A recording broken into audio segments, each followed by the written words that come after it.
Hello ગુજરાતીઓ, તો કેમ છો બધા? મજામાં? આપણા રેડિએટરના પાણી નીકળે છે એટલે જોવાનું છે કઈ જગ્યાએથી તૂટ્યું છે. એના માટે ખોલવાનું કામકાજ શરૂ છે. વિડીયોમાં બના રહેજો. કઈ રીતે રેડિએટર આવડું તૂટ્યું છે એ બતાવીએ. અલ્પેશભાઈ કાઢે છે વાયરિંગ. જોઈજો, આ રીતે આપણું પાણી લીક થાય છે રેડિએટરમાંથી. એટલે ખોલીને જોવાનું છે કઈ નળી તૂટી છે. જો નીચે તમે જોતા હશો ટીપા પડે છે.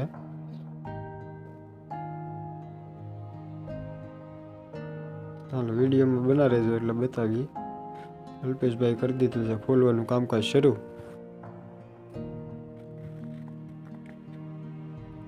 આખો મોરો એ નીચે ઉતારવો પડે ત્યારે રેડિએટર નીકળે. બધા ઓદિયાના સાપડા ખોલવા પડે. અમારા અલ્પેશભાઈએ કરી દીધું છે ખોલવાનું શરૂ. ચાલો તો બોનટ આપણે ઉતારી લીધું છે. હવે રેડિએટર જોવાનું છે ક્યાંથી તૂટ્યું છે. હવે હું મારો ભાઈ નક્કી કરીએ છીએ તો શું કરવાનું છે આમાં. જોઈએ વિચારીને આપણે ખોલીએ કે કઈ રીતનું કરવું પડે એમ છે. જોઈએ રેડિએટરના એમસીલ મારે બંધ થઈ જાય એમ છે. ખોલીને જોવું જોઈએ કેમ કે બધા ઓદિયા કાઢી નાખ્યા છે એટલે પાણી કાંઈ રહે નહીં અંદર. નીચે ઉતારીને ખોલીને પછી જોવું પડશે પાણી નાખીને ક્યાંથી લીક થાય છે. અલ્પેશ ગયો છે ટ્રેક્ટરની નીચે જઈને જ બોલ ખોલવો પડે રેડિએટરનો. મારા પપ્પા ને મારા બાપુજી બે બેઠા છે અને અમે બે બળ કરીએ છીએ. હું પંખડીના બોલ ખોલું છું. સ્ક્રૂ આવે છે અને અલ્પેશ બાપુ રેડિએટરના બોલ ખોલે છે. અને દિયાબેન આવી ગયા છે જોવા. ચાલો તો લગભગ બોલ ખુલતો નથી એવું લાગે છે. કઈ વાંધો નહીં, જોઈએ આપણે ઉતારીને પછી તમને આગળ બતાવું. વિડીયોમાં બના રહેજો. ક્યાંથી આપણું રેડિએટર તૂટ્યું છે અને કેવી રીતનું શું કરવું પડે એમ છે એ બધી તમને સલાહ દેવામાં આવશે. રેડિએટર બદલે તો કઈ રીતનું કરવું. મેકેનિક વાળા પાસે જાય એટલે એ ખોલવાના 1000 રૂપિયા તો લઈએ જ. કરે કાંઈ નહીં પણ એની મહેનત ના એને 1000 રૂપિયા થાય. અમે ઘણી ખરી વસ્તુ ઘરે જ કરીએ છીએ. ટ્રેક્ટરનું એન્જિન એવું પણ હોય તો અમે ઘરે બનાવી નાખીએ છીએ.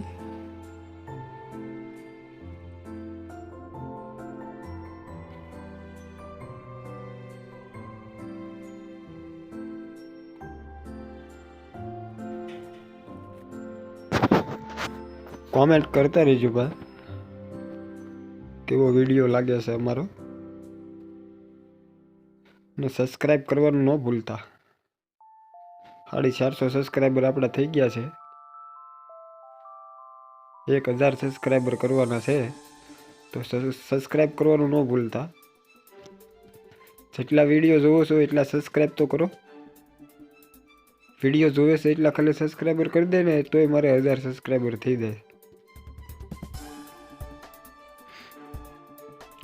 ચાલો તો રેડિએટર ખુલી ગયું છે. બધું ધ્યાન રાખીને એને ઉતારવું પડે. એને ઉપરના ઓદિયા નીચેના ઓદિયો આવે બધું કાઢીને. ચાલો તો આપણે ખોલી લીધું છે. અને ખોલીને નીચે ઉતારી લેવાનું છે. નીચે ઉતારીને પછી અંદર પાણી ભરીને જોવાનું છે ક્યાંથી તૂટ્યો છે. પછી ઓદિયો કાઢે છે એ સ્પ્રિંગ વાળો ઓદિયો એટલે નીકળવામાં બહુ કેવરાવે છે.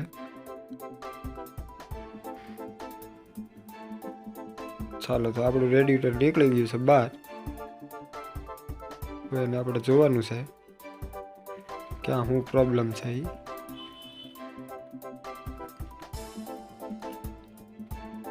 ચાલો તો વિડીયો બનાવી રહેજો. અમે જોઈએ છીએ કઈ બાજુથી તૂટ્યું છે અને શું કરવું.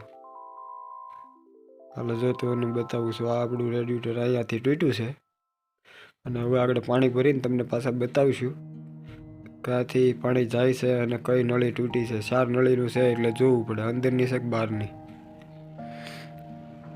ચાલો તો આપણે લઈ લીધું છે પાણી અને હવે ધીમે ધીમે ભરવાનું શરૂ કરવાનું છે પાણી. રેડિએટરમાં ધીમે ધીમે નાખવાનું બહાર ન જાય એમ. એટલે આગળ જ્યાં તૂટ્યું છે ને ત્યાંથી આગળ પાણી નીકળવાનું શરૂ થઈ જાય.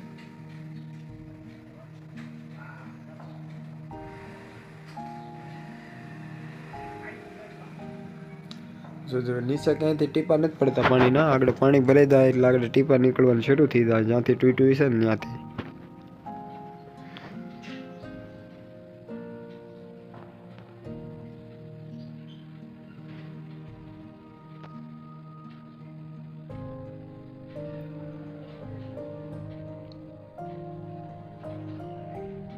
રેડિએટર એવું લાગે છે કે ભરાઈ ગયું છે. નીચેનું ઓદ્યું હોય એટલે ત્યાંથી પાણી નીકળવા મળે, એટલે ત્યાં ડાટો રાખવો પડે એકાથે, પછી એકાથે પાણી નાખવાનું. પાણી નીકળવાનું શરૂ થઈ ગયું છે.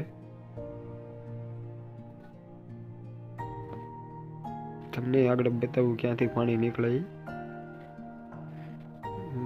ત્યાંથી એક જગ્યાએ તૂટી ગયું છે, એટલે નળી 2-3 અંદર તૂટી ગઈ છે, પણ અંદરની નળીઓ બધી છે એવું લાગે છે.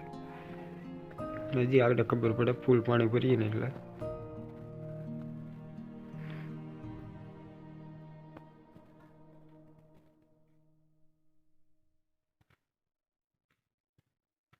ચાલો, તો મને એવું લાગે છે કે પાણી નીકળવાનું શરૂ થઈ ગયું છે. જ્યાંથી રેડિએટર તૂટ્યું છે ત્યાંથી પાણી નીકળવાનું શરૂ થઈ ગયું એવું લાગે છે.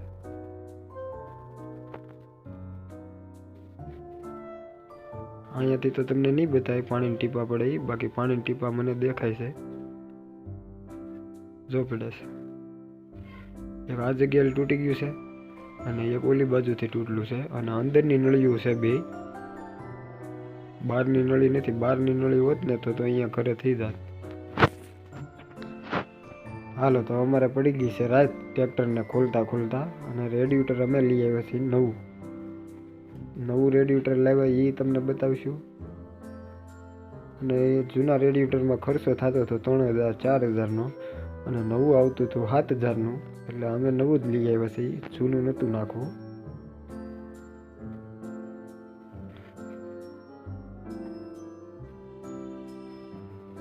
તો આ છે આપણું નવું રેડિએટર, એકદમ મસ્તનું લાગે છે.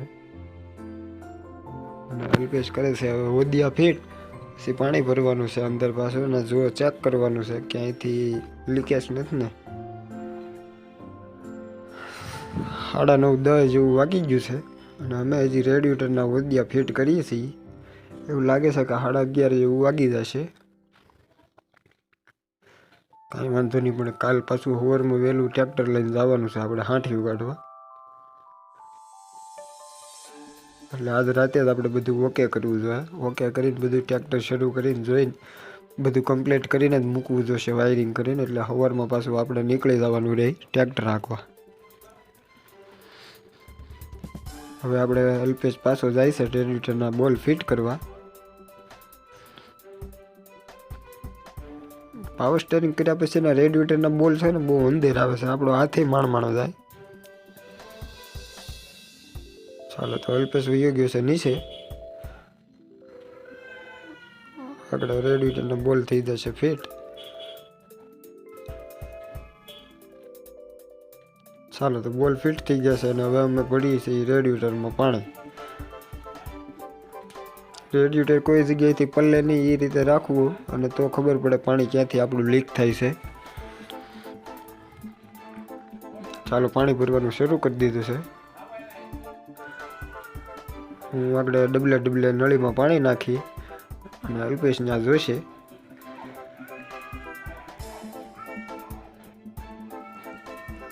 જોઈ જુઓ તો આપણે કરી દીધું છે દેશી જુગાડ શરૂ. પાણી ભરવાનું કર્યું છે ચાલુ.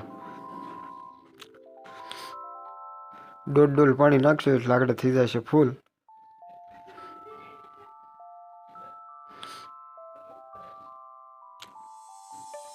ચાલો, તો કયા આપણે પાણી ભરી લઈ એટલે આગળ બીજું કામ શરૂ થાય.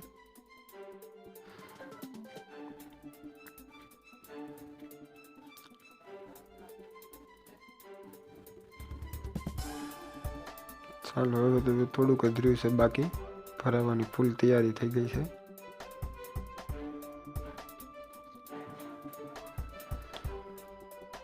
વિડીયો ગમ્યો હોય તો લાઈક કરજો, અને શેર કરવાનું ન ભૂલતા. અલ્પેશ જોવે છે રેડિએટર કેટલું ભરાણું છે એ. ક્યાંયથી પાણી નથી જતું ને એ પણ જોતું રહેવું પડે. હાલો તો આપણું રેડિએટર ભરાવવાની ફૂલ તૈયારીમાં છે. થોડુંક પાણી નાખશું એટલે ભરાઈ જશે. દેશી જુગાડ કર્યો છે પાણી ભરવાનો, પણ મને એવું લાગે છે કે તોય પાણી ઉપરથી વીયું જવાનું છે. રેડિએટર 6700 રૂપિયાનું આવ્યું છે. જૂનું રેડિએટર આપણે આપી દઈએ એટલે 1000 રૂપિયા માઇનસ થઈ જાય, 5700 રૂપિયા દેવાના નીકળે.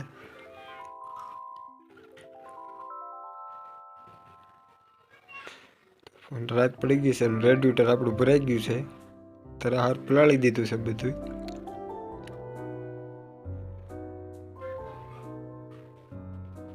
ચાલો હવે શરૂ કરીને જોવાનું છે આપણે. મોરો કઈ પડી છે નહીં કઈ રીતનું થાય છે.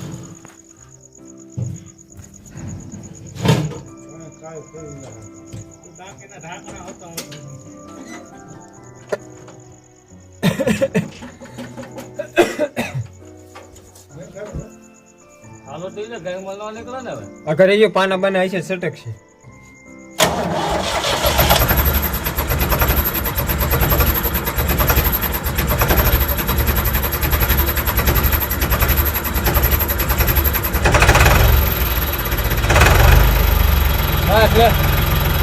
બંધ કરી દે. સાલમાં કેમ નાખવું છે? પાનું બાનું આગળ તારું પતરું પતરું છટકું હોય ફરી નાખે તો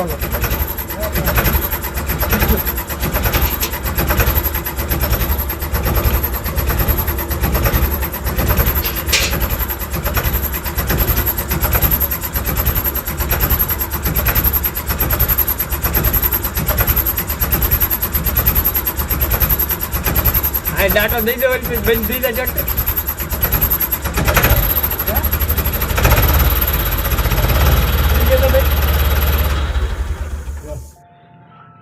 કેમ લાગ્યું આપણું દેશી જુગાડ? જોઈજો તો હવે આપણે ફિટ કરવાની ફૂલ તૈયારી છે. વિડીયો પૂરો થવાની તૈયારીમાં છે. વિડીયો ગમ્યો હોય તો લાઈક કરજો, શેર કરજો, સબસ્ક્રાઈબ તો કરજો જ. જેટલા જુઓ છો ને એટલા સબસ્ક્રાઈબ કરજો મારા ભાઈ. હાલો તો ફિટ કરી દીધું છે ને ઊંઘે ફૂલ આવે છે અને ટાઈટે વધી છે.